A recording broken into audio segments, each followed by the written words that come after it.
Assalamu alaikum students. Now today's lecture is from chapter number 6, magnetic fields in matter.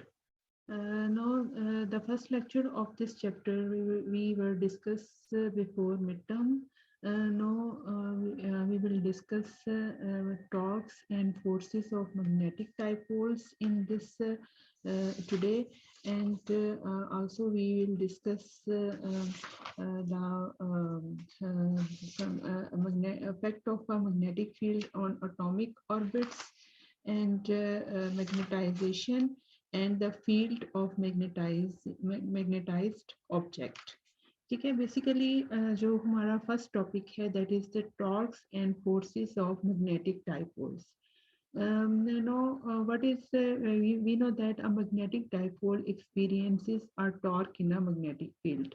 यानी कि जब हम कोई भी मैग्नेटिक डाइपोल को मतलब कोई भी ऑब्जेक्ट है जो पहले ही मैग्नेटिक है, उस पर जब हम उसमें पहले ही मैग्नेटिक डाइपोल्स हैं, जब हम उस पर मैग्नेटिक फील्ड अप्लाई करते हैं तो क्या होता है कि टॉर्क प्रोड्यूस होता है. ठीक है, just as an electric dipole does in an electric field. यानी कि अगर हम कोई इलेक्ट्रिक डाइपोल को जब हम इलेक्ट्रिक फील्ड इस पे अप्लाई करते थे तो वहाँ पे भी टॉर्क प्रोड्यूस होता था. इसी तरह ही अगर हम एक मैग्नेटिक डाइपोल को पे मैग्नेटिक फील्ड जब अप्लाई करते हैं तो टॉर्क प्रोड्यूस होता है. अब हमने ये कैलकुलेट कैसे करना है कि कितना किस तरह से टॉर्क की क्या वैल्यू आती है. Let's calculate the torque on a rectangular current loop in a uniform magnetic field B. ठीक है, एक रेक्टेंगुलर करंट लूप है जिसे हमने यूनिफॉर्म मैग्नेटिक फील्ड बी में रखा हुआ है, और उसमें हमने ये कंसिडर करते हैं कि जैसे हमारे पास ये नेक्स्ट जो फिगर है ये आप देखें, ये वाली फिगर है. ठीक है, हमने इसमें क्या है कि डिफरेंट करंट लूप्स हैं, और जो ओवरऑल ये कोई वॉल्यूम है और वॉल्यूम के अंदर करंट लूप्स हैं, रेक्टेंगुलर करंट लूप्स. ठीक है, तो उसमें ये करंट जो है वो फ्लो कर रहा है, that is anti clockwise direction में करंट फ्लो कर रहा है. ठीक है, अब यहाँ पे ये है कि हमारे पास ये है कि since any current loop could be built up from infinitesimal rectangles with all the internal sides cancelling. अब इसमें ये है कि हमारे पास ये है कि centre the loop at the origin. अब हमने एक लूप को इसमें से जो है ना, हमने ये जो इस वॉल्यूम में लूप्स हैं यहाँ पे, इनमें से हमने एक लूप को ले लिया और वो लूप जो है वो हमारे पास ये है. ठीक है, अब इस लूप में हमने जो करंट फ्लो हो रहा है वो उसी तरह ही एंटी क्लॉकवाइज डायरेक्शन में फ्लो हो रहा है.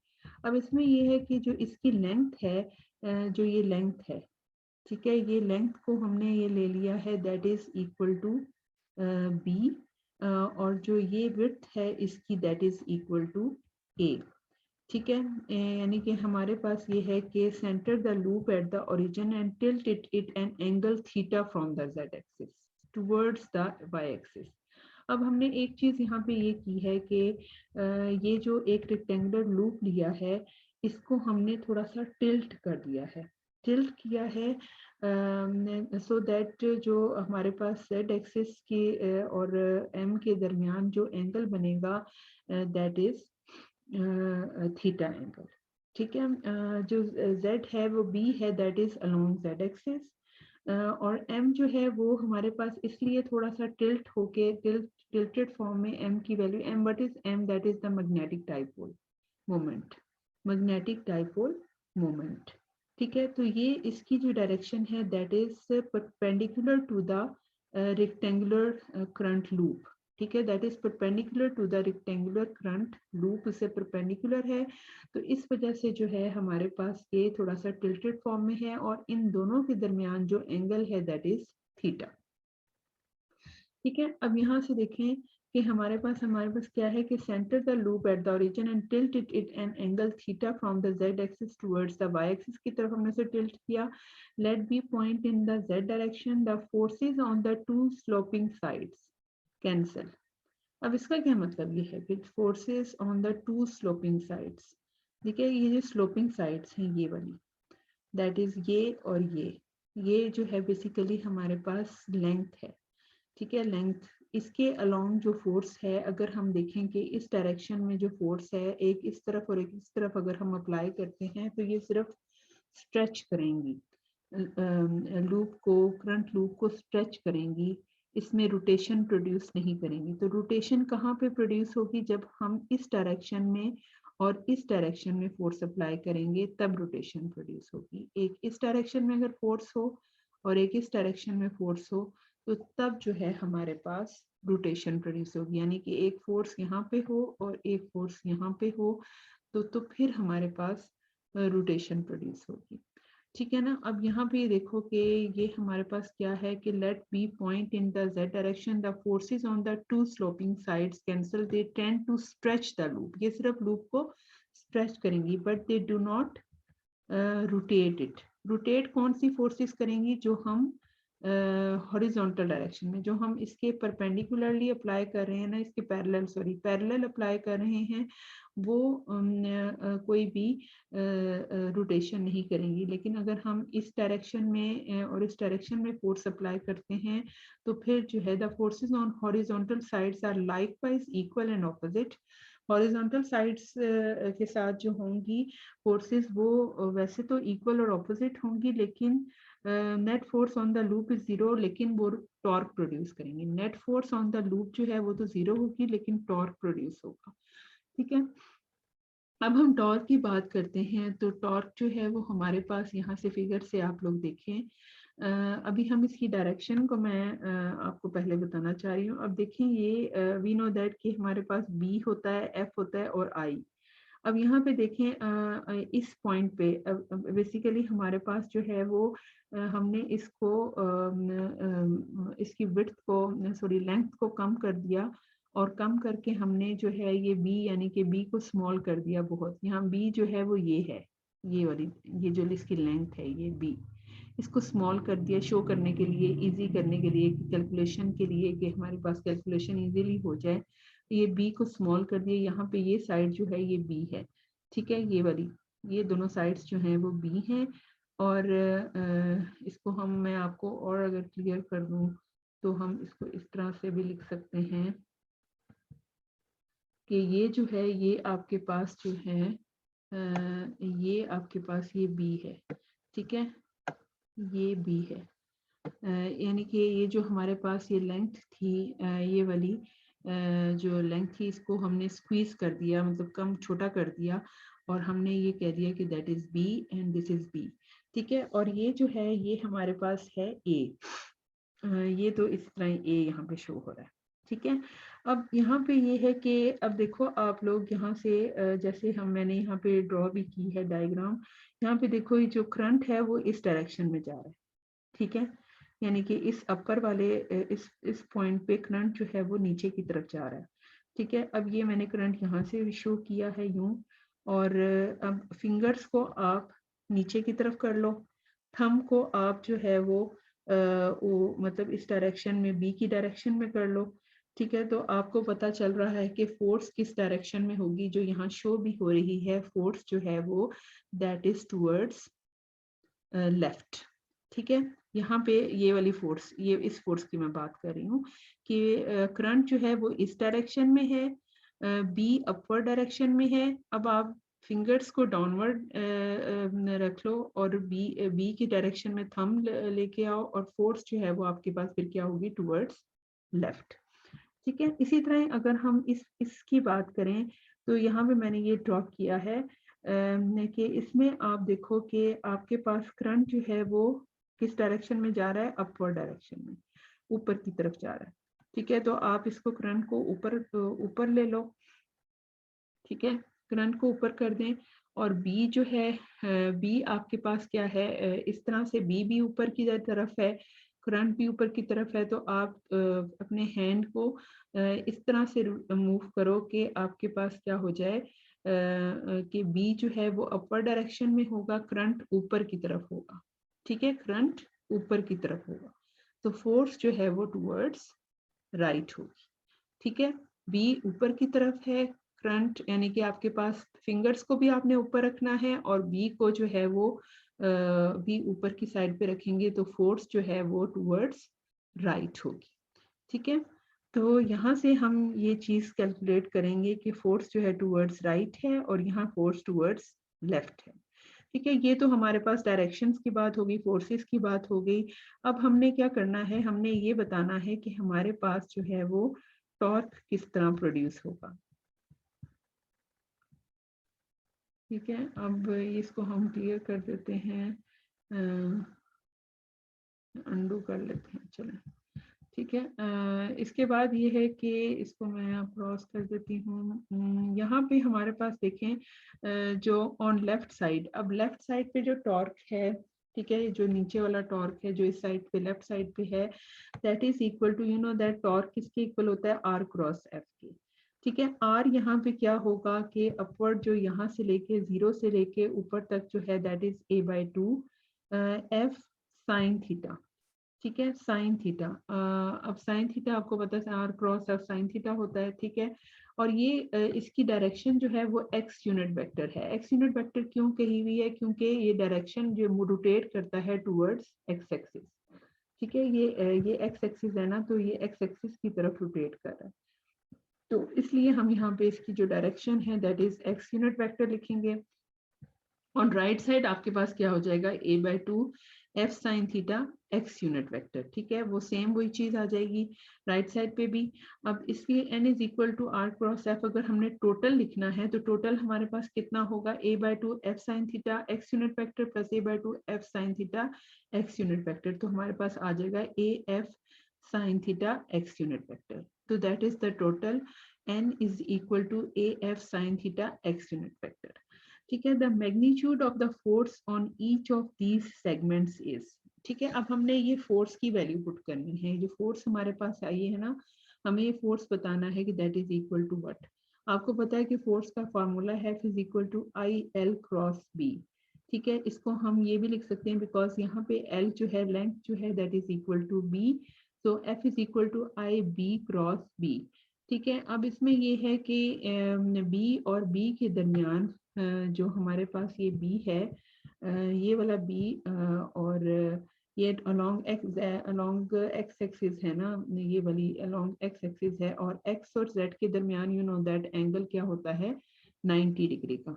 ठीक है ना, ये जो है वैल्यू, ये जो बी है that is along X axis parallel to X axis, तो इन दोनों के दरमियान जो एंगल होगा एक्स और जी के दरमियान दैट इज 90 डिग्री।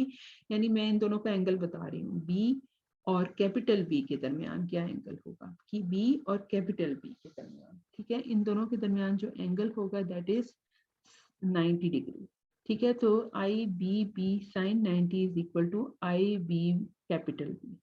ठीक है, तो यहाँ से हमारे पास वैल्यू आ गई फोर्स की, that is I B B, and therefore अब इसमें वैल्यू पुट कर दें, आई ए ये वाला है, B B sine theta X unit vector. ठीक है, अब हमारे पास आ गया आई ए बी। अच्छा, आई आपके पास क्या है, करंट, ए बी क्या है, एरिया। ठीक है, ए बी क्या है, एरिया। यू नो दैट अभी हमने पीछे भी पढ़ा था कि जो मैग्नेटिक डाइपोल मोमेंट होती है that is equal to I A.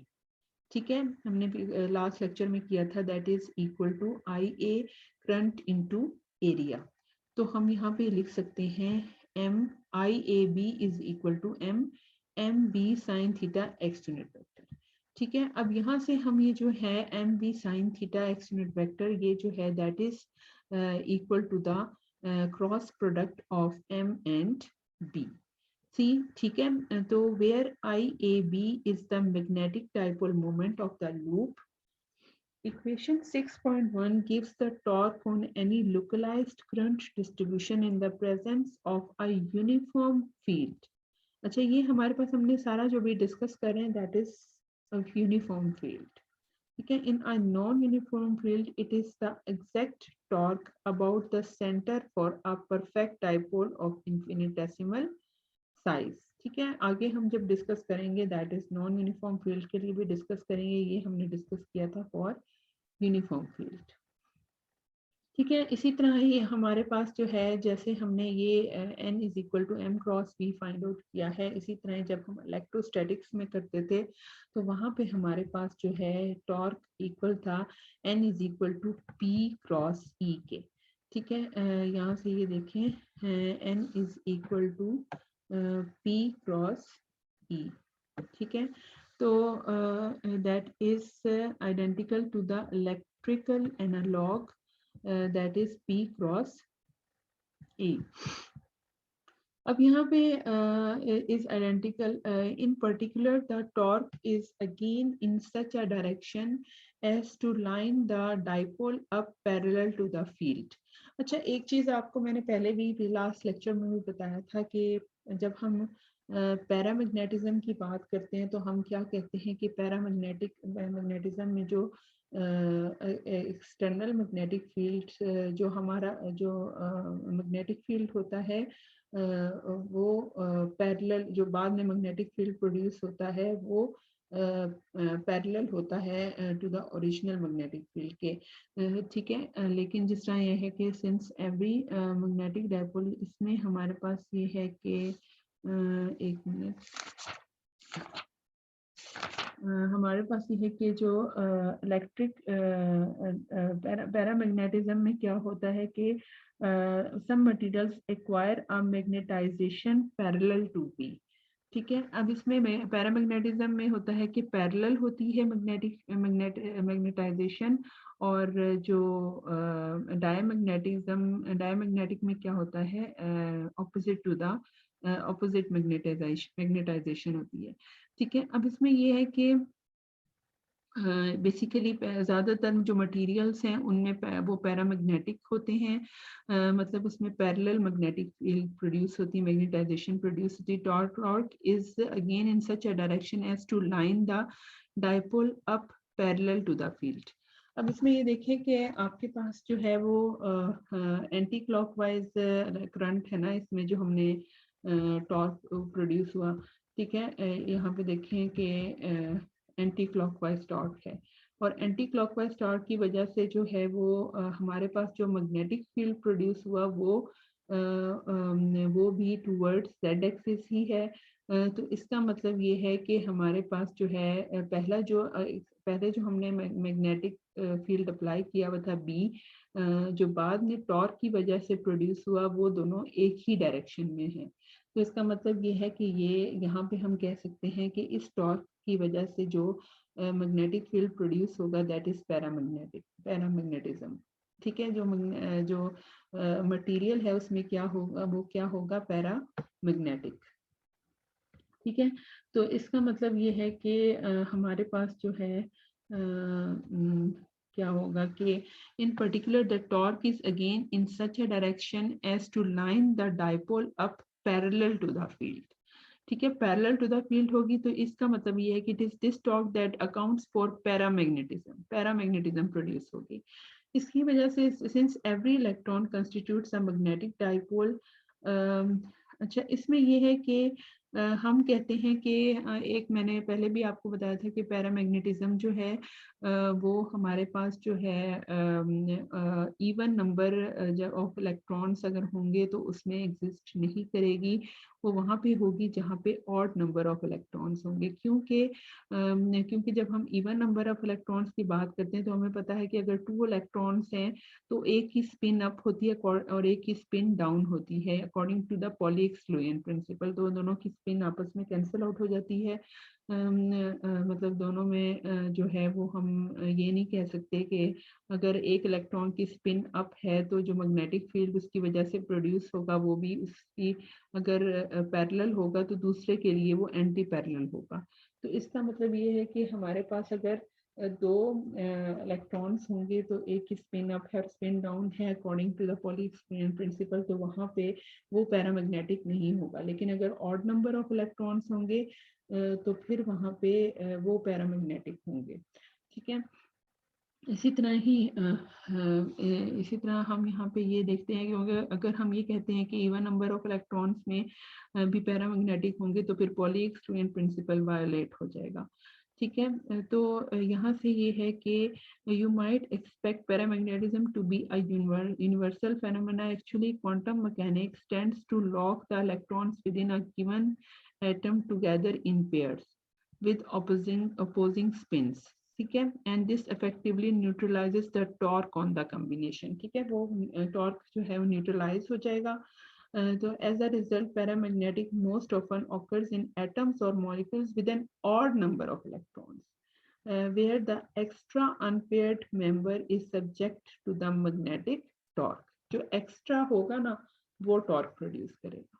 So even here the alignment is far from complete since random thermal collisions tend to destroy the other. अब इसमें in a uniform field अगर हमारे पास हो तो हम net force की अगर बात करें तो वो जीरो होती है. वो क्यों जीरो होती है? क्योंकि हमारे पास जो फॉर्मूला है I is equal to dl cross b. ठीक है, अगर हम यूनिफॉर्म फील्ड की बात करें तो हमारे पास जो है वो dl इंटेग्रल ऑफ dl यानी कि इसको b जो है वो आउटसाइड द इंटेग्रल हो जाएगा, और जो जो इसका क्लोज्ड लूप है ना उसकी जो क्लोज्ड लूप की जो लेंथ है वो दैट हम उसको जो है वो जीरो कंसिडर करते हैं. The constant b comes out the integral and the net displacement around the closed loop vanishes. हम ये कंसिडर करते हैं कि फोर्स अगर तो यूनिफॉर्म फील्ड होगा तो b जो है वो आउटसाइड द इंटेग्रल चला जाएगा, तो फिर हमारे पास जो है वो that force for the uniform field force is equal to zero. लेकिन जब हमारे पास नॉन यूनिफॉर्म फील्ड होगा फिर जो है वो हमारे पास केस डिफरेंट होता है. उसमें ये है कि नॉन यूनिफॉर्म फील्ड के लिए हम ये कंसिडर कर लेते हैं, फॉर एग्जांपल हमारे पास एक सोलेनॉइड है. ठीक है, और सोलेनॉइड में अगर हम ये कहते हैं कि यहाँ पे सोलेनॉइड के करीब जो है वो फील्ड जो है ज़्यादा होती है उसकी वैल्यू, और जैसे जैसे हम दूर जाते जाते हैं तो फील्ड जो है उसकी वो वैल्यू फील्ड वीकर हो जाता है, और यहाँ पे फील्ड स्ट्रोंगर होता है. अगर हम ये देखें तो यहाँ पे इसके गिर्द अगर हम एक करंट लूप देखें तो करंट लूप जो है उसकी अगर हम कहते हैं कि एंटी क्लॉकवाइज जो है वो मूवमेंट हो रही है इलेक्ट्रॉन्स की. फॉर एग्जांपल के हमारे पास क्या है, in a non-uniform there is longer. For example, suppose a circular wire ring of radius r. ठीक है, ये वायर हमने एक यहाँ पे यूज की है, wire of ring of radius carrying a current I suspended above a short solenoid. ठीक है, ये हमने इसके ऊपर रखी हुई है शॉर्ट सोलेनॉइड के सस्पेंड की हुई है in the fringing region. Fringing region ये जो ये फ्रिंजिंग रीजन हमने ये शो किया है, वो दूर जाते जाएंगे तो हमारे पास जो है वो मैग्नेटिक फील्ड वीक होता जाएगा और नज़दीक इसके मैग्नेटिक फील्ड जो है वो स्ट्रॉन्ग होगा. Hence B has a radial component and there is a net downward force on the loop. अब हम इसको अगर देखें डायग्राम को, ठीक है, तो उसमें क्या है ये देखें. आपके पास इस पॉइंट पे अगर आप देखो, इस पॉइंट पे, अच्छा एक मिनट में अगर ये इस तरह से आपको शो कर देती हूँ. अगर आप ये वाला पॉइंट देखो, ठीक है, ये वाला, अब यहाँ पे देखो करंट जो है वो कहाँ जा रहा है, इस डायरेक्शन में. ठीक है, फॉर एग्जांपल आप यहाँ पे देखो करंट जो है वो करंट की डायरेक्शन में अगर आप फिंगर्स को रखो, बी की डायरेक्शन में आप जो है वो थंब को रखो.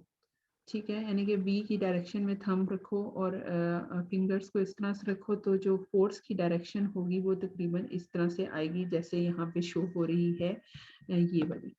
ठीक है, पाल्म जो आपकी होगी, पाम वो शो करेगी फोर्स की डायरेक्शन को.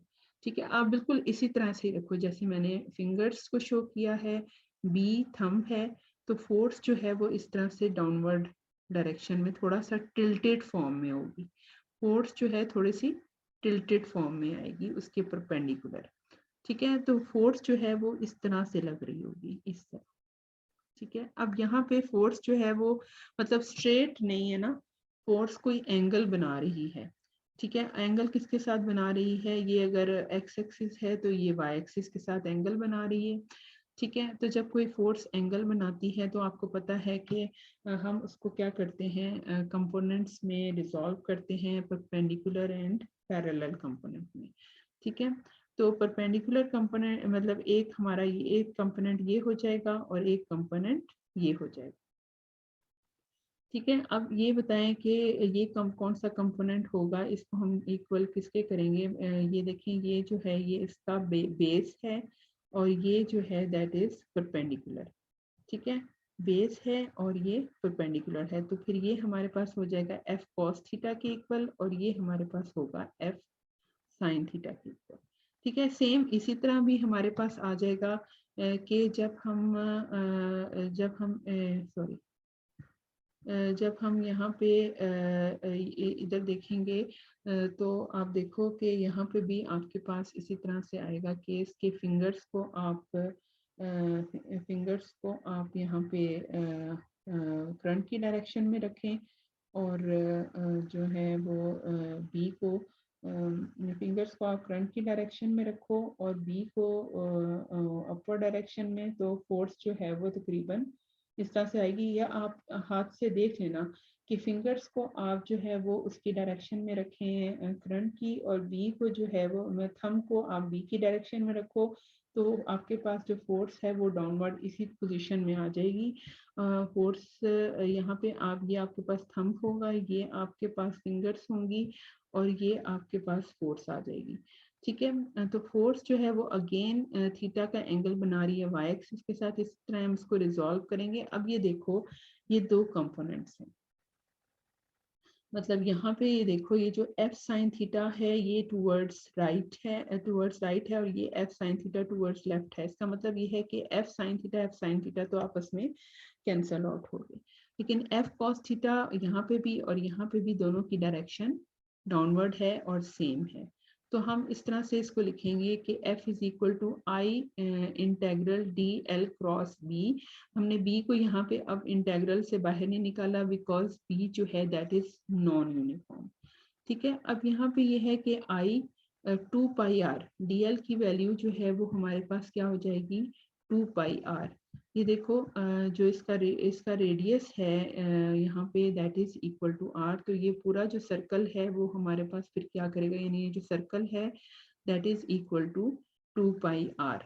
ठीक है, उसके बाद बी और हमारे पास जो है वो इन दोनों के दरमियान जो मतलब हमारे जो कंपोनेंट होगा वो कौन सा होगा, बी कॉस थीटा। ठीक है, साइन थीटा नहीं आएगा, बी कॉस थीटा आएगा, बिकॉज ये जो ये वाला है कंपोनेंट वो आपके पास ये वाला कंपोनेंट जो है जो डाउनवर्ड है वो हमारे पास कौन सा कंपोनेंट है, cos theta, B cos theta या एफ कॉस थीटा। ठीक है, तो यहाँ से हमारे पास जो है वो जो हम ये लेंगे कॉस थीटा वाला कंपोनेंट आ जाएगा, तो F is equal to 2 pi I R R B cos theta. ठीक है, तो ये इस यहाँ से ये शो हो रहा है कि जो हमारा लूप है, करंट लूप है, ये डाउनवर्ड मूव होगा क्योंकि जो फोर्स है वो डाउनवर्ड एग्जिस्ट करती है, जो लेफ्ट और राइट साइड पे है वो तो कैंसिल आउट होगी, तो डाउनवर्ड जो है वो फोर्स यानी एग्जिस्ट करेगी। तो जो ये करंट लूप है that is moves towards downward. ठीक है, ये तो हमारे पास इसके बारे में आ गया है, इसको हम आगे भी देखते हैं। ये देखें हमारे पास जो है वो ये है f is equal to 2 pi I r b cos theta. The forces shown d magnetism is equal to I dl produce a net downward force on dipole into the region of greater field strength. यानी इसका मतलब ये है कि जो current loop है जो हमने सोलेनॉइड के करीब रखा हुआ है, वो वाला जो करंट लूप है वो डाउनवर्ड मूव होगा ड्यू टू द फोर्स। ठीक है, वो डाउनवर्ड मूव होगा ड्यू टू द फोर्स। क्यों डाउनवर्ड मूव होगा, बिकॉज हमारे पास जो है वो करंट जो है वो डाउनवर्ड डायरेक्शन में। क्लियर है स्टूडेंट्स? अच्छा, अब इसके बाद है कि हम कहते हैं कि for an infinitesimal loop with dipole moment B in a field B the force is F delta M dot B.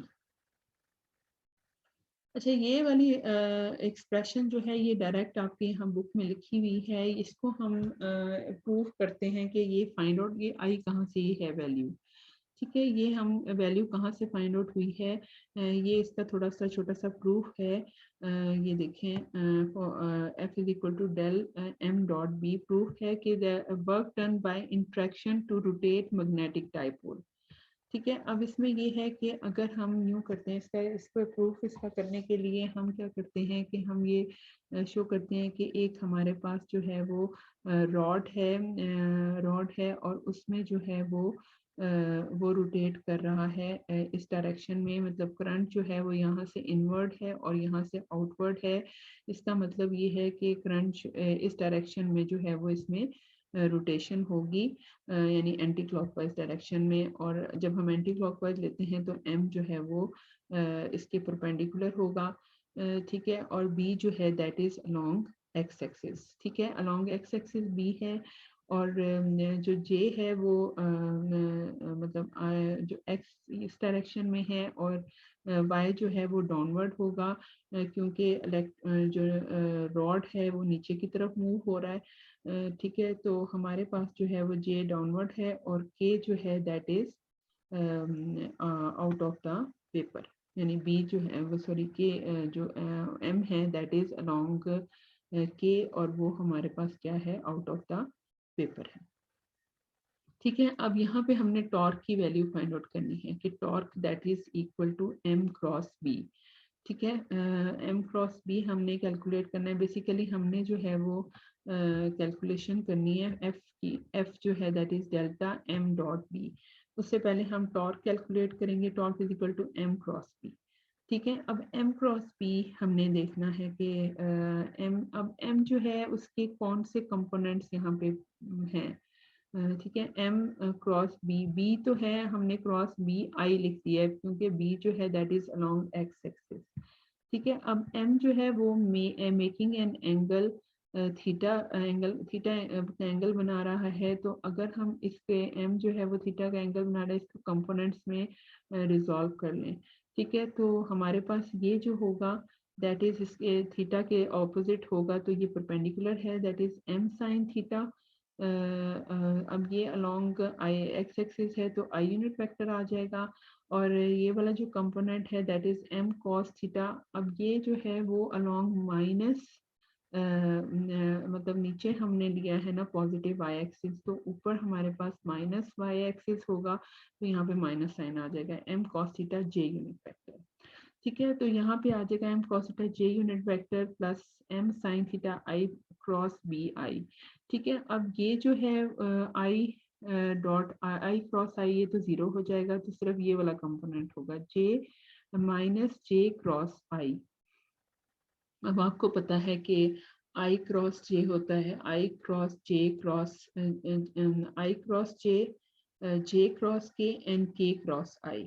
अब यहाँ पे जे क्रॉस आई है तो ये किसके इक्वल हो जाएगा, आई क्रॉस जे नहीं है, जे क्रॉस आई है, तो ये माइनस के इक्वल होता है। माइनस माइनस ये वाला माइनस के साथ प्लस हो जाएगा, we have M cos theta B के, ठीक है, के आ जाएगा। अब यहाँ से ये देखें कि जो वर्क का फॉर्मूला होता है ये आपने पढ़ा हुआ है कि that is equal to integral of T Z D theta dash, ठीक है।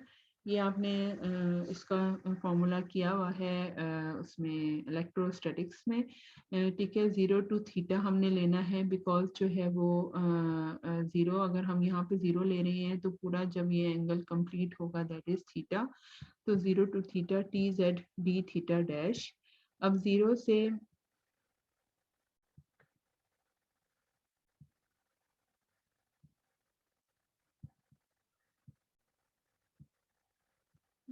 एक मिनट,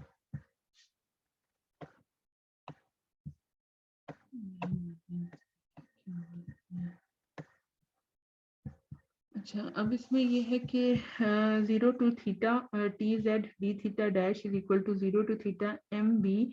अब टी जेड की वैल्यू पुट कर दें, we have M B cos theta dash D theta dash. अब यहाँ से आपके पास आ जाएगा कॉस थीटा का जब इंटीग्रेट करेंगे we have M B sine theta dash zero to theta M B sine theta आ जाएगा। ठीक है, अब एंगल बिटवीन इन दोनों के दरमियान जो एंगल हम देखें तो वो हमारे पास क्या होगा, एम एंड बी के दरमियान एंगल, एम एंड बी के दरमियान जो एंगल है, यू नो दैट अगर ये वाला एंगल देखें बी और एम के दरमियान, टोटल ये 90 के इक्वल होगा। तो अगर हम इसमें से जो है वो थीटा, इसमें से ये माइनस कर दें तो एम और बी के दरमियान जो एंगल है वो ये है ना, ये वाला एंगल है। तो इसमें से 90 माइनस थीटा करेंगे तो फिर हमारे पास एम और बी के दरमियान एंगल आ जाएगा। ठीक है, ये एम है और ये बी है। ठीक है, तो अगर हम ये माइनस कर दें तो फिर हमारे पास ये वाला एंगल आएगा। तो इसका मतलब है टोटल 90 है, 90 minus theta, angle between M and B is 90 minus theta. तो M B sine 90 minus theta is equal to M B cos theta हो जाता है। तो from here we can write M dot B. ये तो हमारे पास work आ गया।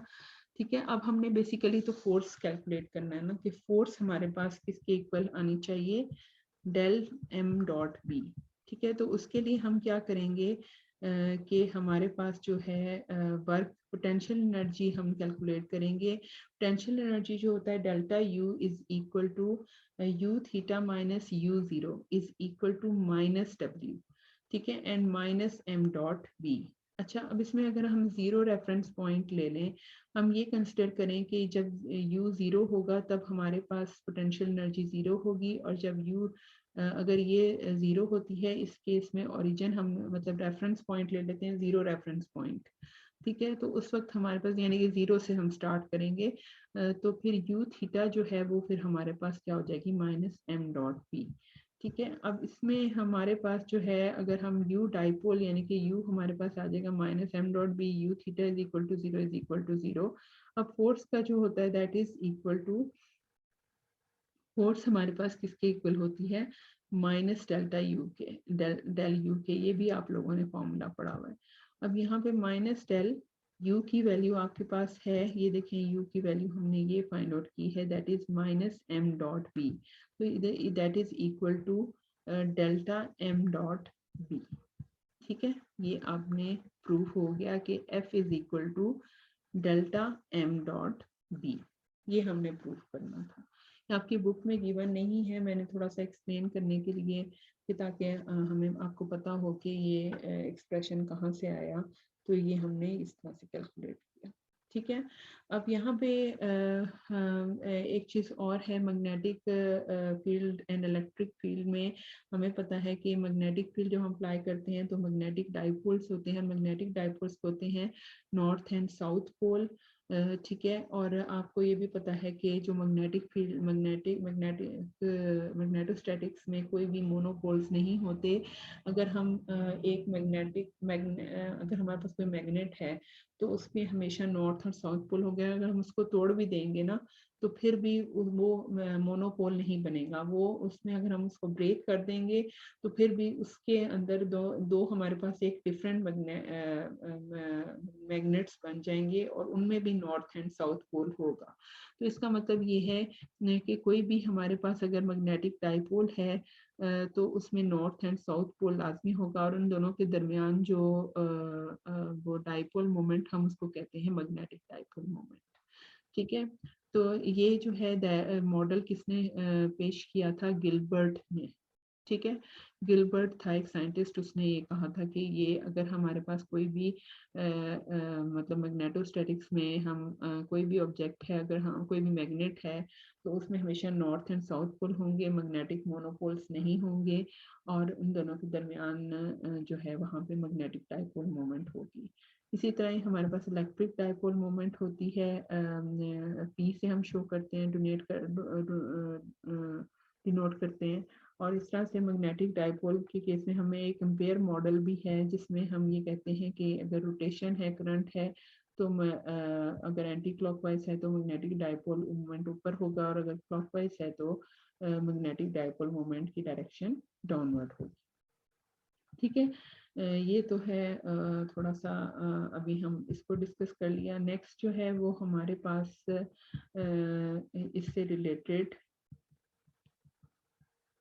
Numericals हैं, ये आप लोगों ने जो है वो एज एन असाइनमेंट आप लोग करोगे 6.1, प्रॉब्लम 6.1, प्रॉब्लम 6.2 एंड प्रॉब्लम 6.3। ठीक है, ये 3 न्यूमेरिकल्स हैं, आपने करने हैं। अच्छा, नेक्स्ट अभी हम जो नेक्स्ट वाला टॉपिक है वो मैं आफ्टर मतलब अभी यहाँ पे रिकॉर्डिंग में ऑफ कर रही हूँ, तो वो बाद में आपको नेक्स्ट रिकॉर्डिंग करूँगी इसकी। ठीक है।